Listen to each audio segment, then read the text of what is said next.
Maligayang araw mga kaaswang, pati na rin sa inyong mga tagapakinig. Ako si Lizel. Halos 2 dekada na rin magmula nung mangyari itong karanasan kong ito. Ito ay ang naging nakakahindik na naranasan ko sa Cebu. Kaming 2 na lamang ni Lola Magda ang magkasama sa buhay. Patay na ang aking lolo at ulila na rin ako sa aking mga magulang. Ang tanging pinagkakakitaan lamang namin ng lola ko ay ang pagluto ng mga handa, katulad ng palabok, pansit, puto at iba pa. Kilala kami sa bayan namin bilang chef dahil sa masarap at tunay ngang malinamnam na lutuin. Ngunit ang kasiyahan kong ito ay hindi nagtagal. Magmula nang mangyari ang hindi ko makakalimutan sa buhay ko. 3 araw na lamang at magpipista na sa aming bayan. Abala kong binabasa ang mga listahan ng mga pagkain na ipinapaluto sa amin ni Lola.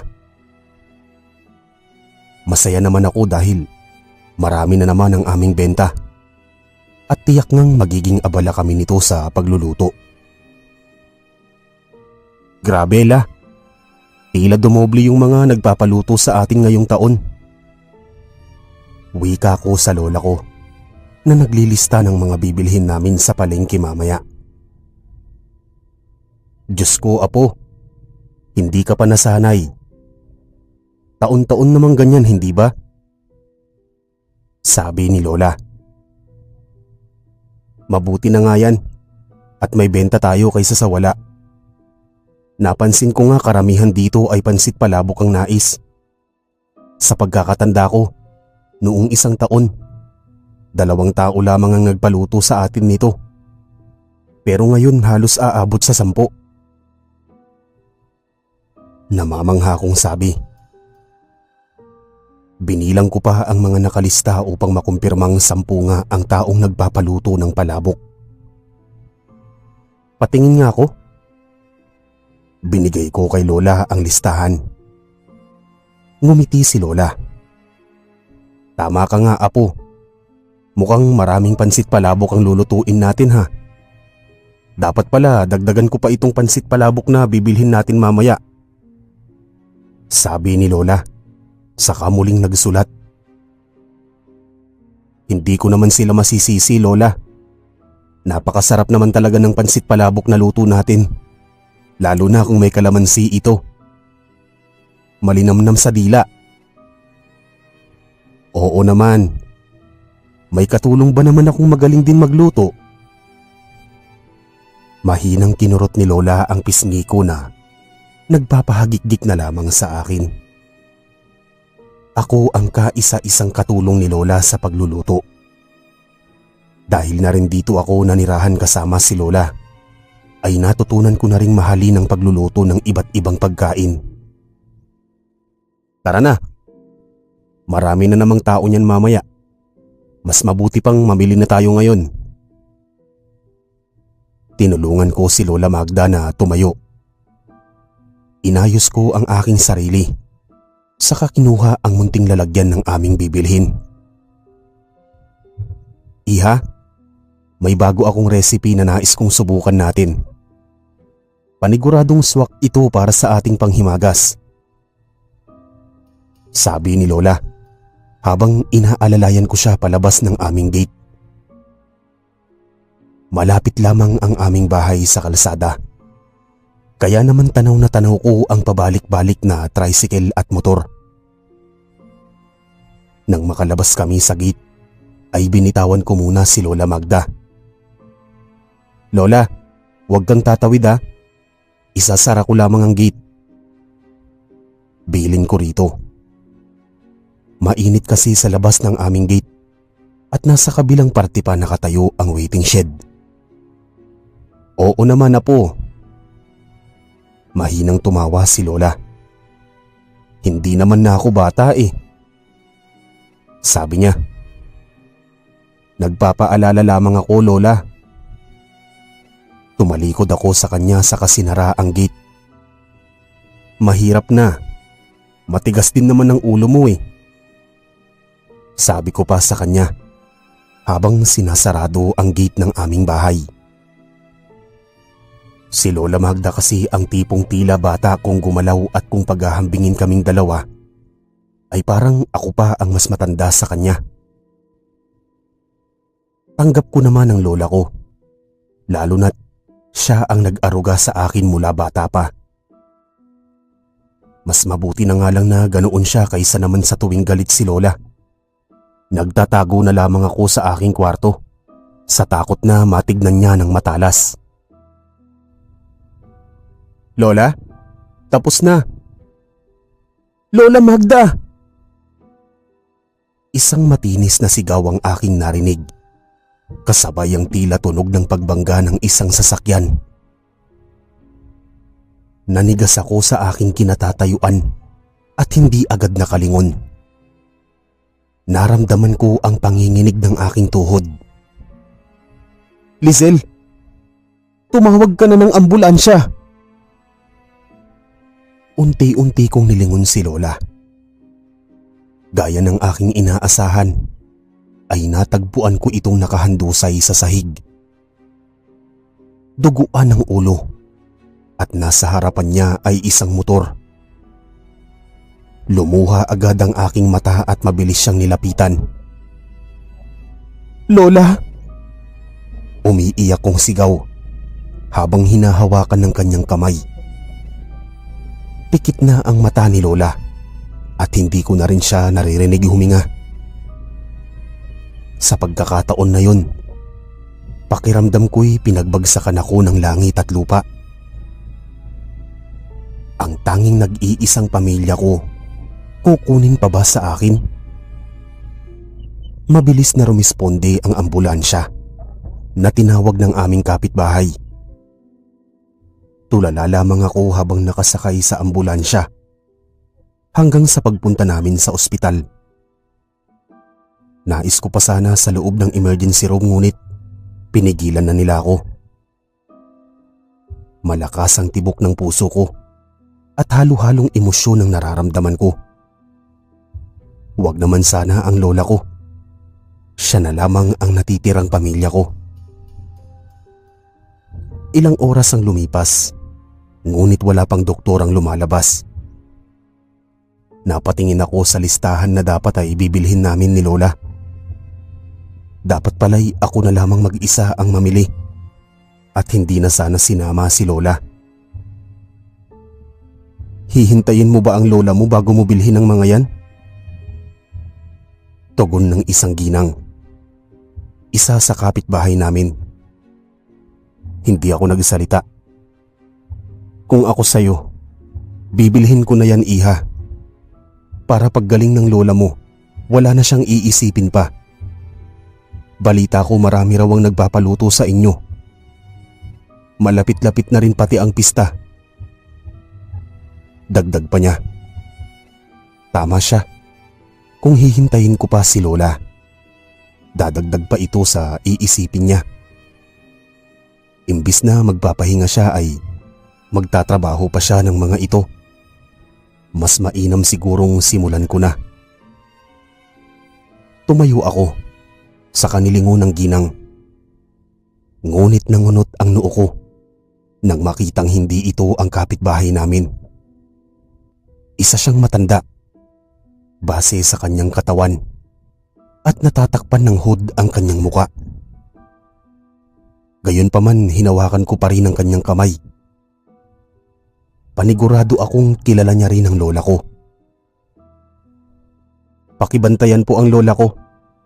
Balitaan niyo po agad kung anong sakaling balita sa kanya. Kung hinanap naman po niya ako, nasa bahay po niya ako at nagluluto. Mahina akong natawa. Ngumiti ito sa katumango. Makakarating, ining. Nakampante naman agad ako sa sinabi niya. Kaya umalis ako ng ospital ng araw na yon para mamili. 3 oras din akong nanatili sa palengke bago ko naisipang umuwi ng aming bahay. Hindi ko maiwasang malungkot dahil sanay akong sasalubong sa akin si Lola Iniling ko na lamang ang aking ulo. Saka nagsimulang magluto. Gabi na nang matapos kong lutuin ng ibang orders. Nakaupo ako sa sala habang nagbabasa ng libro. Wala pa ring balita kay Lola. Pupuntahan ko na kaya siya? Akmang tatayo na sana ako nang makarinig ng katok sa aming pintuan. Naglakad ako, saka binuksan ito. Nanlaki ang aking mga mata nang sumalubong sa akin si Lola. "Lola Magda?" Masaya kong bati rito. Tumingin ako sa likuran pero wala siyang kasama. "Lola, bakit lumabas na kayo ng ospital? Kumusta po ang pakiramdam niyo?" Sunod-sunod na tanong ko saka hinila papasok si Lola. Ngumisi si Lola sa akin. Sa hindi malamang dahilan ay nakaramdam ako ng kakaiba. Hindi ako naging komportable sa ngising pinakita niya sa akin. "Ayos naman. Nangulila kasi agad ako sa'yo, kaya umuwi na ako." Sagot niya sa akin. Naupo siya sa sala, sa kanilibot ang paningin, na tila ngayon lamang siya nakapunta rito. "Yung ulo niyo po ba, Lola? Pasensya na't hindi ako makabalik sa ospital. Namili na kasi ako at naluto ko na rin yung ibang order." Masayang sabi ko sa kanya. "Magaling." Napataas ang kilay ko nang tumingin ito sa akin ng may pagtataka. "Ano ngang pangalan mo?" Umawang ang aking bibig. Peke akong tumawa, ngunit seryosong nakatitig sa aking lola.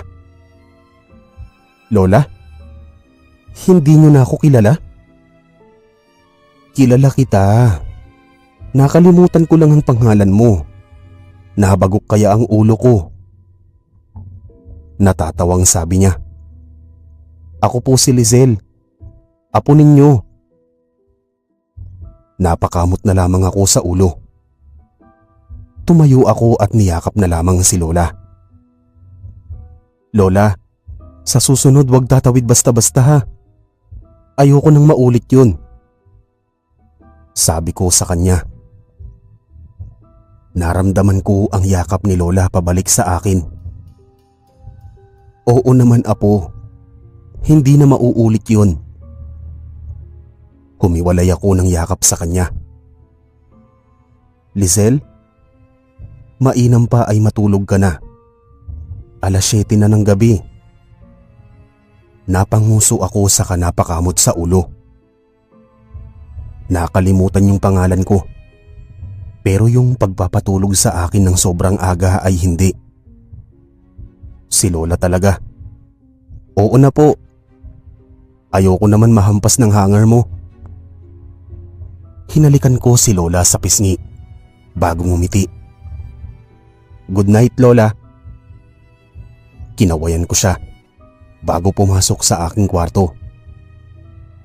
Nahiga ako sa kama, saka tinitigan ng siling. Hindi ko alam kung bakit parang pakiramdam ko hindi si Lola ang kasama ko sa bahay na yon. Nakatulog na lamang ako at binaliwala ang mga nasa isip ko. Bandang 3:00 ng madaling araw nang magising ako. Sanay naman ako na ganito ang nagiging gising ng diwa ko, lalo na't sobrang aga ko ring matulog. Lumabas ako ng kwarto, saka dumiretso sa kusina. Ngunit halos manindigan ng aking balahibo dahil sa dami ng karne na nakakalat sa sahig, mesa at lababo. Nandoon din si Lola at abala sa paghihiwa ng mga karne. "Lola, ano ito?" Gulat kong sabi. Dumudugo pa yung iba kaya hindi ko maiwasang masuka. Hindi makalat ang lola ko, lalo na sa mga pagkain. Kaya naman labis ang gulat ko sa nakikita ngayon. Lumingon sa akin si Lola. Gising ka na pala. May hawak itong kutsilyo na lumapit sa akin.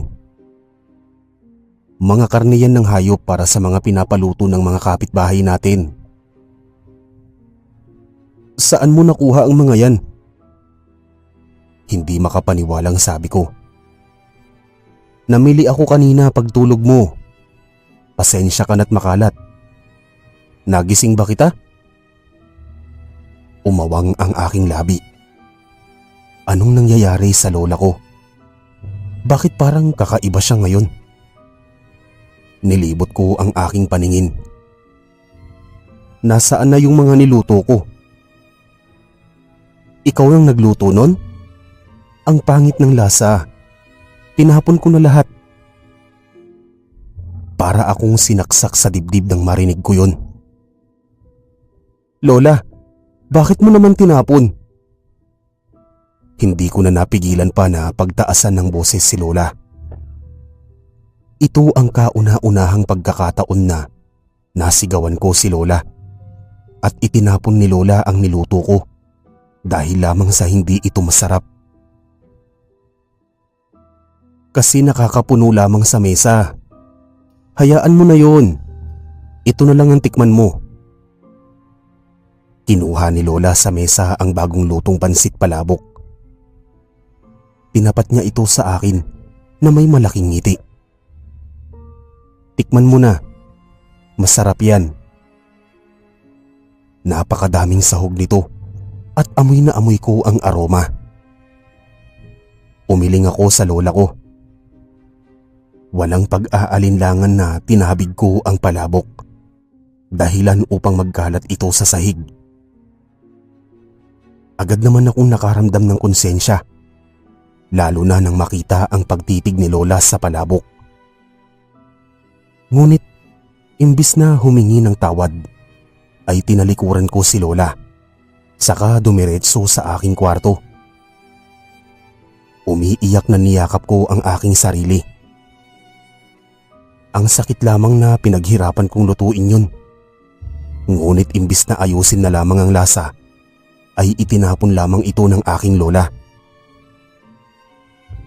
Nagising ako kinabukasan. Namugto ang aking mga mata. Bandang 10:00 na rin ng umaga nang lumabas ako ng kwarto. Naabutan ko si Lola sa kusina na abala pa rin sa pagluluto. Nais ko sanang humingi ng tawad ngunit nangingibabaw ang pride ko. Hindi naman ako ang may mali sa pagkakataon na ito kundi siya. Kumain ka na dyan, Lizelle. Alok sa akin ni Lola. Napansin ko agad ang mga nakabalot na pansit palabok. Tinignan ko ang nakahandang pagkain para sa akin. Sobrang dami nitong sahog. Lola, nasaan yung kalamansi? Sabi ko, nang hindi ko nakita sa mesa ang mga kalamansi. Tinapon ko na. Nangunot ang aking noo. Bakit po, Lola? Bulok na kasi yung iba. Saka wag mo nang lagyan ng kalamansi ang palabok. Masarap na yan. Tikman mo. Ngunit kakabili ko lamang ng kalamansi kahapon. Paano pong bulok na agad yun? Tatayo na sana ako nang magsalita si Lola. Saan ka pupunta? Kukuha ng kalamansi sa labas. Lumingon sa akin si Lola Magda. Nangilabot ako nang mapansin ang paraan ng pagngiti niya. Wag na, Lizelle. Masarap na sabi yan kapag walang kalamansi. Kaya kumain ka na lang dyan. Maliwanag? Itinutok niya sa akin ang kutsilyo bago tumalikod at muling bumalik sa ginagawa niya. Labis naman ang pagtataka ko sa inaasal ng lola ko. Nabangga lamang ng motor tapos parang ibang tao na ang kasama ko. Kinain ko na lamang ang palabok. Hindi maitatangging masarap at malinamnam ito. Pagkatapos kong kumain ay hinugasan ko ang aking pinagkainan. "Kamusta?" tanong ni Lola. "Okay lang po," sagot ko, saka pinunasan ang aking kamay. Hindi ko na rin naman natiis at niyakap ko si Lola. "Pasensya na, Lola Magda. Sumama lang po ang loob ko dahil tinapon niyo ang pinaghirapan ko." Niyakap naman ako ni Lola pabalik. "Ayos lang." Humiwalay ako sa yakap, saka nginitian si Lola. Napansin ko ang refleksyon ko sa kanyang mga mata. Nakabaliktad ako dito. Hindi ko na lamang yun pinansin at akmang hahawakan yung karne ng paluin ni Lola ang aking kamay. "Umalis ka na rito, Lizel. Ayaw mo po bang tulungan kita, Lola?" Nagtatakang tanong ko. "Wag na. Doon ka na lamang sa sala o kaya naman sa kung saan mo gusto. Wag mo na akong alalahanin dito." Nakaramdam ako ng lungkot sa sinabi niya. Hinahayaan naman ako ni Lola na tulungan siya magluto. Pero ngayon, tumanggi siya sa tulong ko. Dahil ba ito sa hindi masarap ang niluto ko kahapon? "Ganun po ba? Kapag kailangan nyo ng tulong, nasa sala lamang po ako," sabi ko sa kanya. Hinintay ko pang sumagot si Lola, ngunit hindi na ito umimik ulit. Napabuntong hininga na lamang ako, saka pumunta sa sala. Binagsak ko ang sarili sa couch, saka ngumuso. Hindi ako sanay na nagluluto si Lola sa sala habang nakahilata ako rito. Ngunit ano naman ang magagawa ko? Ayaw naman magpatulong ni Lola. Maghapon lamang na nasa kusina si Lola. Napapansin ko na mabilis niyang natatapos ang ginagawa niya. Nakakaramdam tuloy ako na tila ba pabigat ako sa kanya. Bandang 5:00 ay nakapangsimba akong lumabas ng kwarto. Nagtungo ako sa kusina at naabutan si Lola na inaayos ang mga palabok. "Lola, hindi ka pa nakapagbihis?" Nagtataka kong tanong. Tumaas ang isang kilay ni Lola. "Bakit? Saan pupunta?" Nangunot ang aking noo. "Linggo ngayon, Lola. Hindi ba tuwing linggo lagi tayong nagsisimba?" Sabi ko. "Oo, simba. Ikaw na lang." Tumaas ang dalawang kilay ko at hindi makapaniwalang tinitigan si Lola. "Lola, simba po ito. Hindi ka tumatanggi dito." "Ay nako, Lisel. Huwag mo na nga akong istorbohin." Napapitlag ako sa lakas ng sigaw ni Lola. "Kung gusto mo magsimba, magsimba ka. Huwag mo kong idadamay sa mga kagustuhan mo. Nakita mo nang gumagawa ako ng mga order natin. Sa susunod na araw, pista na, hindi ba? Wala ka nang maitulong, dada ka pa ng dada." Padabog na binitawan ni Lola ang palabok, saka nilagpasan ako. Hindi ko napigilang umiyak. Anong nangyayari sa lola ko? Ngayon niya lamang ako napagsalitaan ng ganon. Lumabas ako ng kusina, pero wala na si Lola doon. Malungkot akong lumabas ng bahay.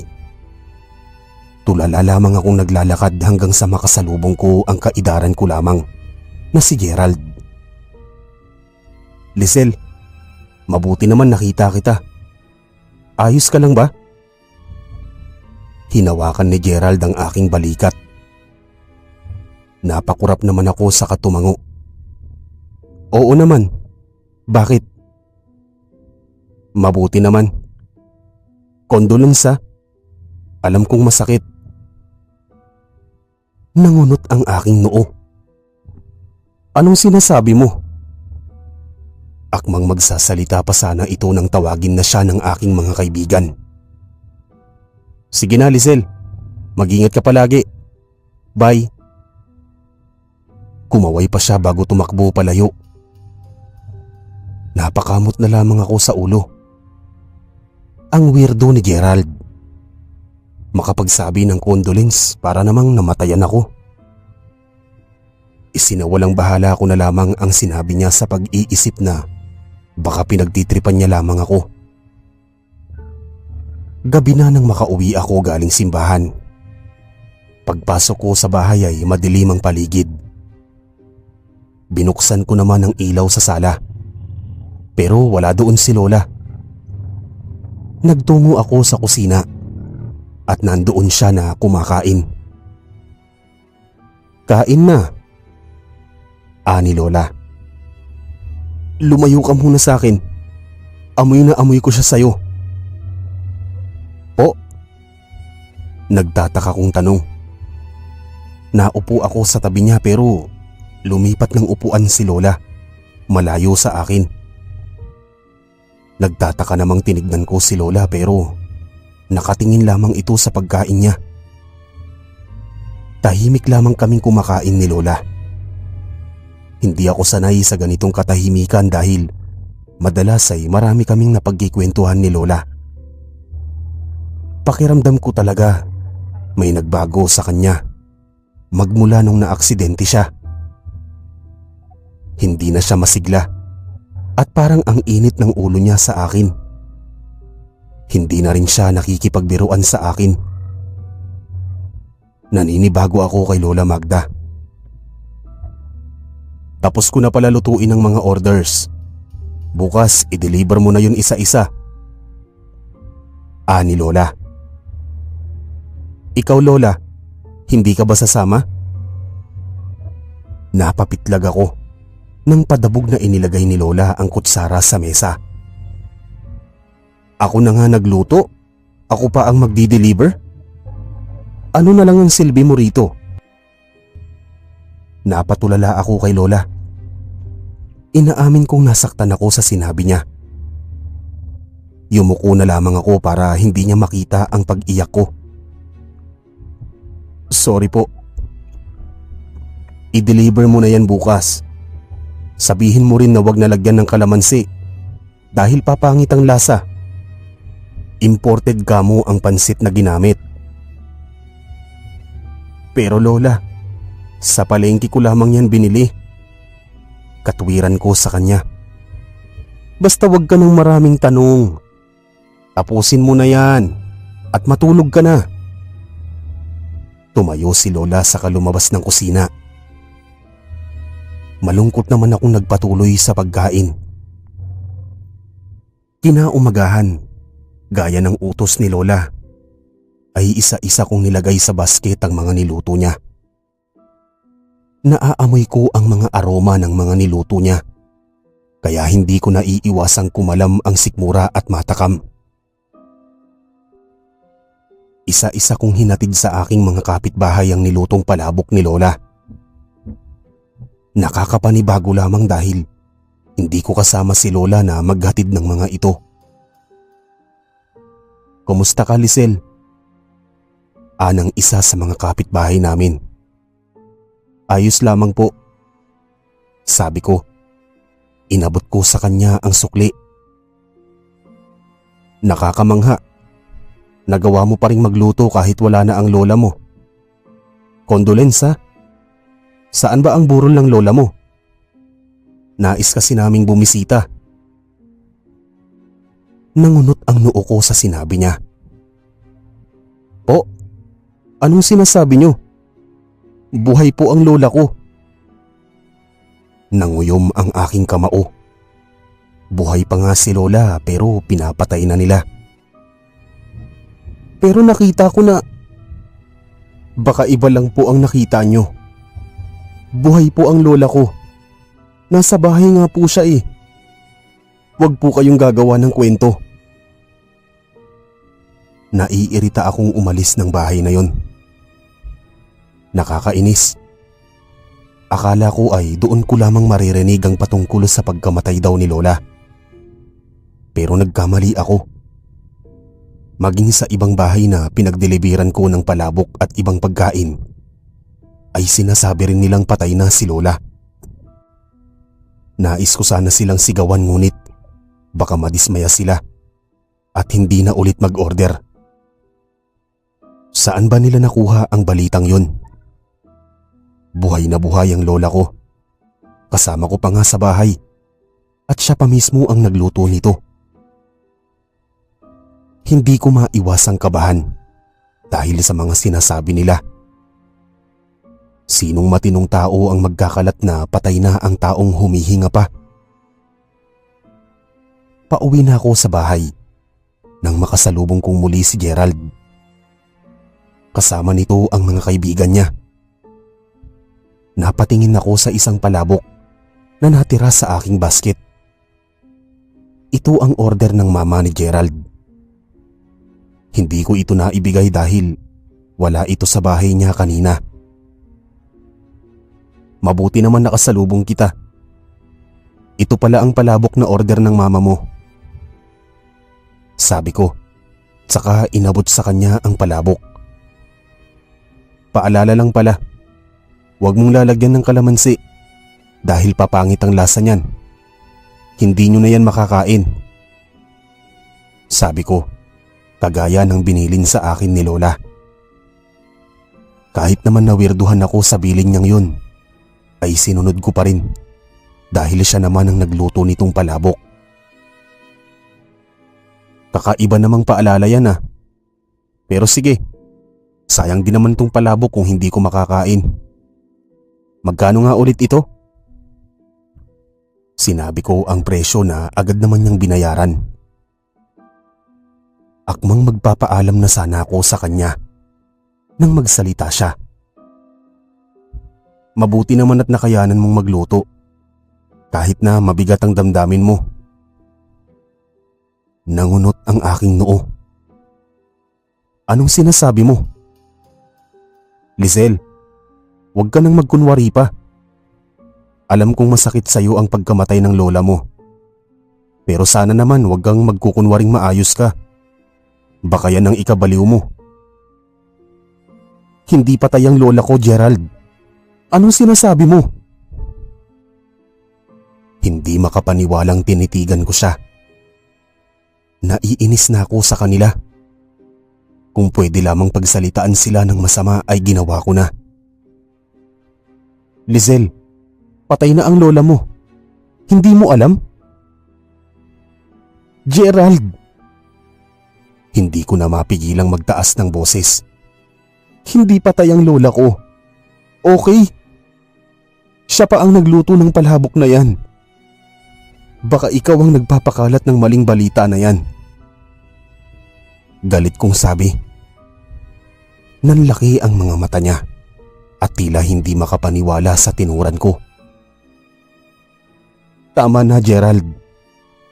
Marinig ko pa yung mga salitang yan. Baka kung ano pa ang gawin ko. Kaibigan kita, Gerald. Pero sana naman irespeto mo ang lola ko na humihinga pa.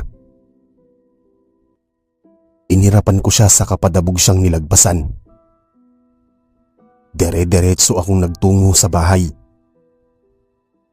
Hindi lang ako lumabas ng ilang araw. Pinagkalat ng patay ang lola ko. Pagdating ko sa bahay, ay dumiretso ako sa kusina. Inis kong nilagay sa mesa ang basket bago puntahan si lola sa kwarto niya. Wala kasi siya sa sala at sa kusina. Pagdating ko sa kwarto niya, ay naabutan ko siyang nakatalikod sa akin. Madilim ang kwarto at tila ba may kinakain siya. Lola? Alam mo ba? Akala nila patay ka na. Sabi ko, saka naupo sa dulo ng kanyang kama. Hindi pa rin humaharap si Lola. Naiinis nga ako, Lola. Pinapatay ka nila. Buhay na buhay ka naman. Dagdag ko pa. Wala akong narinig na sagot kay Lola. Ngunit narinig ko ang malalakas niyang pagnguya. Lola, nakakatampo ka na. Hindi mo na ako pinapansin. Hindi ka na nakikipagbiruan sa akin. Nagbago ka na. Namimiss ko na tuloy ang lola ko. Wika ko pero wala pa rin siyang imik. Napabuntong hininga na lamang ako. Saka lumabas na lamang ng kanyang kwarto. Paglabas ko ay sinara ko ang pintuan ng kanyang kwarto. Ngunit nag-iwan ako ng siwang upang silipin si Lola sa loob. Ngunit labis ang aking pagkagulat nang sumalubong sa akin ang nakangising mukha ni Lola. Napansin ko pa ang mapula niyang mata at dugo sa kanyang labi. Mabilis akong nagtungo sa aking kwarto. Saka nanginginig na nagtalukbong ng kumot. Naramdaman ko ang pagbukas ng aking pintuan. Nakalimutan ko pang ilak. Mahina akong nagdasal habang nakapikit ang aking mata. Yun lamang ang aking ginawa hanggang sa tuluyan na nga akong nakatulog, ngunit bago yun ay tila naramdaman ko pa ang hininga ni Lola sa gilid ko. 2 araw ang lumipas. Kakatapos lamang ng pista sa bayan namin. Hindi ako lumabas ng bahay at sinamahan lamang ang lola ko. Kahit pagsisimba na madalas naming ginagawa ay hindi na namin ginawa nung pista. Wala ring naging ganap sa bahay dahil nakakulong ang lola ko sa kanyang kwarto. Iniisip ko pa nga ang nakita ko 2 araw ang lumipas. Tila ba totoo? Kapag nanunumbalik sa alaala ko ay nangingilabot ako. Napatayo ako sa aking pagkakahiga nang may kumatok sa aming pintuan. Nasa loob pa rin ng kwarto si Lola. Ako na nga ang nagluto at hinatiran siya ng pagkain sa kwarto. Ngunit ang weirdo lamang dahil kapag pumapasok ako ay nakatalikod ito at tila ba may nginunguya. Isinawalang bahala ko na lamang yun sa pag-aakalang may kinakain lamang si Lola. Binuksan ko ang pinto at sumalubong sa akin si Gerald. Nangunot ang aking noo nang mapansin ang walang emosyon nitong muka. Napasimangot ako. Naiinis pa rin ako sa kanya dahil sa sinabi niyang patay na si Lola. Anong ginagawa mo rito, Gerald? Bumaba ang tingin ko sa palabok na hawak niya. Ano yan? Dagdag ko pa. Imbis na sumagot ay dire-diretso itong pumasok. Napangiwi ako nang hawakan nito ang aking braso. Hindi lang basta-basta hawak dahil sobrang higpit nito. Gerald, nasasaktan ako. Lola! Sigaw ko. Dinala ako ni Gerald sa kusina bago ako bitawan. Umatras ako palayo sa kanya. Ano bang problema mo, Gerald? Ikaw ang dapat tanungin ko niyan, Lizelle. Alam mo ba na galit ang mga kapitbahay natin sa iyo ngayon? Nagtatakang tinignan ko siya. Hindi mo alam? Nanunuya siyang tumawa. Lahat sila nasuka at nangati ilang oras pagkatapos kainin yung mga luto mo. Hindi makapaniwalang tinignan ko siya. Hindi totoo yan. Pwes tignan mo ang sarili mo. Tumingin ka sa bintana. Nag-aalangan man ay sumilip pa rin ako sa bintana namin dito sa kusina. Naroon sa harap ng bahay ang mga kapitbahay namin. Nagsisigawan at hinihingi ang pera nila dahil sa palpak na pagluto. Pero si Lola ko ang may gawa niyan. Tulala akong sabi. Lola mo? Patay na siya, Lizelle. Masama ko siyang tinignan. Hindi nga patay ang lola ko. Baka nga marinig ka nun na hampasin ka niya ng sinturon. Napagulo si Gerald sa kanyang buhok. Wala na ang lola mo, Lizelle. Patay na siya. Ilang araw na. At kung sino mang tinutukoy mong lola, ilusyon mo lang yan. Hindi. Buhay ang lola ko. Nandito nga siya ngayon. Hindi ko alam ngunit nakaramdam ako ng kilabot at kaba. Pwes nasaan siya? Agad kong hinawakan ng kamay ni Gerald, saka hinila patungo sa tapat ng kwarto ni Lola.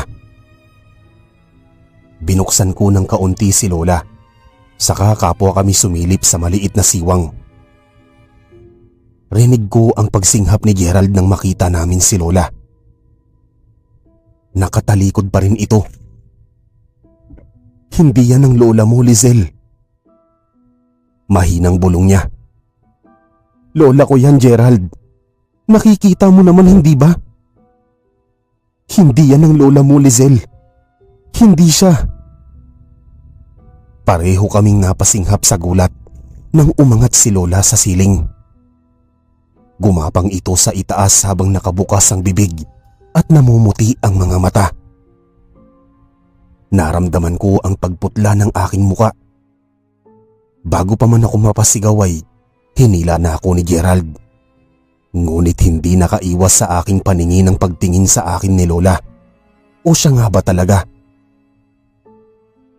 Dumiretso kami sa kusina, saka kinuha ni Gerald ang palabok. Hila-hila lamang ako ni Lola palabas ng aming bahay. Nakasalubong ko ang aming mga kapitbahay ngunit tulala lamang ako.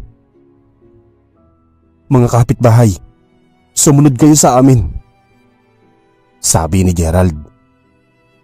Dinala kami ni Gerald sa barangay hall. Naging maingay ang mga tao at kanya-kanyang tanong. Samantalang hindi pa rin mawala sa isipan ko ang nangyari kanina. May paliwanag na ako kung bakit tayo nakaramdam ng ganoon. Dahil ang palabok na kinain ninyo. Tumingin ako kay Gerald. Gawa ng aswang. Napasinghap kaming lahat sa sinabi niya. Natahimik ang buong paligid. Paano mo naman nasabi, Gerald? Sabi ng isa naming kapitbahay. Hindi ba kayo nagtaka? Bakit hindi tayo pinapalagyan ng kalamansi sa palabok? Pwes ako nagtaka. Hindi ako naniwala agad na mawawala ang lasa ng palabok sa isang kalamansi. Gayong ang kalamansi ay kilala bilang pampalasa. Kinuha ni Gerald ang kalamansi sa kanyang bulsa, saka inilapag sa sahigang palabok. Hindi ako nakahinga habang pinatakan ni Gerald ng katas ng kalamansi ang palabok. Sa isang iglap ay umalingasaw ang mabahong amoy at ang pansit ay naging buhok. Ang mga sahog ay naging laman loob. Umingay ang paligid dahil doon. Samantala, tulala naman ako. Sa ilang araw ay hindi na pala si Lola ang kasama ko. Yun din ang makakapagpaliwanag bakit tiwarik ang refleksyon ko sa mga mata niya at kung bakit iba ang trato niya sa akin. Anong ibig mong sabihin gawa ng aswang? Ibig sabihin aswang si Lizelle? Nagkaroon ng ingay muli ang paligid. Ngunit napatahimik agad ito ni Gerald. Hindi siya ang aswang. Kung hindi ang nagpapanggap na si Lola Magda ang aswang. Hindi ba patay na si Lola Magda? Hindi ba naroon tayo nung mamatay siya? Hindi dahil sa pagkabangga, kundi dahil yun sa atake sa puso. Ngunit ang tanging wala doon ay si Lizelle.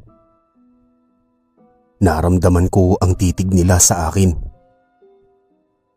Wala siyang alam na namatay ang lola niya. At hindi siya naniniwala sa atin dahil may aswang palang nagpapanggap bilang lola niya. Ang buong akala ko ay nagdadalamhati lamang siya nang makarating sa kanya ang balita. Pero wala palang balitang dumating. At noong sinasabi man natin ay hindi siya naniniwala dahil sa aswang na nasa bahay niya. Katahimikan ang namahagi sa buong lugar. Hindi ko na napigilan ang paghagulgol. Patay na ang lola ko. Wala na ang kaisa-isang pamilya ko. Ramdam ko ang tingin ng pagkaawa ng mga kapitbahay ko sa akin. Pero binaliwala ko lamang ito. Tinignan ko si Gerald. Tulungan niyo kung mapaalis siya sa bahay namin ng lola ko, Gerald. Wika ko. Tutulungan ka namin, Lizelle. Walang aswang ang maninirahan sa bayan natin. Sabi ng isa kong kapitbahay. Nagsitanguan din naman ang mga tao na kahit papaano'y nagpagaan sa loob ko. Nung oras na yun ay pinagplanuhan naming maigi ang gagawin. Kinagabihan lumabas si Lola sa kwarto niya. Imbis na saya ay takot ang naramdaman ko. Ngayon na agad namin gaganapin ang plano. Masakit man sa akin ngunit kailangan ko nang tanggapin na walang kahit sino ang makapagpapalit sa lola ko. At walang sino man ang dapat pumalit dito. Lola, kain na po kayo. Sabi ko sa kanya, saka binigay ang palabok. Ang palabok na ito ay isinawsaw namin sa suka na may bawang. Tinignan ako nito saglit, saka bumaba ang tingin sa palabok. Ngumisi siya. Ngising nagpakilabot sa buong kalamnan ko. Akala mo ba maluloko mo ko? Nabitawan ko ang palabok ng sakaling niya ko. Napahawak ako sa kanyang kamay. Lola, bitawan niyo ko. Kinakapos na ako ng hininga dahil sa higpit ng pagkakasakal niya. Iba na rin ang boses niya at mapula ang mga mata. Binuhay kita para maging alipin ko, hindi para kalabanin ako. Tumawa siya ng nakakakilabot. Hindi mo ako mapapatay, Lizelle. Hinding-hindi. Malakas na napasigaw si Lola nang tapunan siya ng holy water ni Father. Sinimulang magdasal ni Father habang si Gerald at ang mga kapitbahay ay nakahawak sa rosaryo at nagdadasal din. Nabitawan ako ng aswang dahil doon. Hinahabol ko ang aking hininga nang lumapit sa akin si Gerald. Agad niya akong inalalayan papalapit sa pwesto nila Father. Patuloy lamang sila sa pagsaboy at pagdasal hanggang sa tuluyan nang mapasigaw ng malakas ang aswang at natumba ito sa sahig. Sa isang iglap ay namutla ang katawan ni Lola. Nagsituluan ang aking mga luha sa sobrang sakit na naramdaman. Wala na ang aswang sa katawan ng lola mo. Pagkasabi nun ni Father ay hindi ko na napigilan pang lapitan si Lola. Ang walang buhay niyang katawan ay niyakap ko habang umaalingaw-ngaw sa buong paligid ang aking iyak. Ramdam ko rin ang iyak ng aking mga kapitbahay. Niyakap ako ni Gerald mula sa likod, ngunit hindi yun naging sapat para mapagaan ang loob ko. Nung araw na yon, buwan at taon, ay tinagurian kong isa sa pinakamasakit na pangyayari sa buhay ko. Doon lamang nagtatapos ang aking kwento. Pagkatapos kasi nung araw na yun ay pinalibing ko agad si Lola. Ayon nga sa record, ay buhay sana si Lola ko. Kaso nagkaroon ito ng heart attack. Kinabukasan daw ay wala na ang katawan nito. At inakala ng mga kapitbahay namin ay kinuha ko na unang isa sa mga kapamilya namin. Exorcist pala ang nangyari. Yung alay na binilinan ko na bantayan si Lola, aswang na pala yun na hinihintay makaalis ang kaluluwa ni Lola para pumalit siya. Nakakamangha nga kasi. Akala ko multo lamang ang may kagagawan nito pero aswang din pala. Isang malakas at makapangyarihan na aswang. Noong inilibing namin si Lola ay walang nagtungong kamag-anak namin. Ayos lang naman yun sa akin. Kinupkop naman ako ng pamilya ni Gerald. Samantala, hinayaan ko na lamang na mabulok at masira ang bahay namin ni Lola, imbis na ibenta yon. Ngunit ilang buwan din pagkatapos ng araw na yon, ay madalas may sumusunod sa akin. Kung hindi ko pa ito naagapan at naikonsulta sa simbahan, baka patay na rin ako ngayon. Ang sumusunod pala sa akin ay ang aswang na nais maghiganti. 2 dekada na ang lumipas ngunit sariwa pa rin sa isip ko. Tuwing naaalala ko ang papalapit na pista ay naaalala ko yon. Asawa ko na rin si Gerald ngayon at sa kasamaang palad, hindi kami nabiyayaan ng anak. Nakakakilabot dahil nung nagpaalbularyo kami, sinumpa daw ako ng aswang. Ngunit nung nagpadoktor naman kami ay may sakit lang daw ako sa matres, kaya hindi ako pwedeng manganak. Ginawa na lamang namin ay nag-ampon. Yun lamang. Hanggang dito na lang po ang kwento. Sana nagustuhan ninyo ang kwentong ibinahagi ko.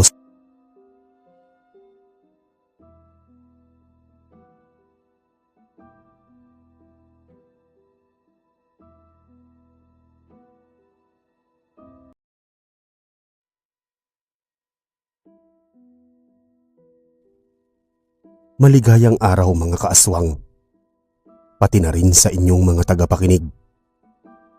Ako si Lizel. Halos 2 dekada na rin magmula nung mangyari itong karanasan kong ito. Ito ay ang naging nakakahindik na naranasan ko sa Cebu. Kaming 2 na lamang ni Lola Magda ang magkasama sa buhay. Patay na ang aking lolo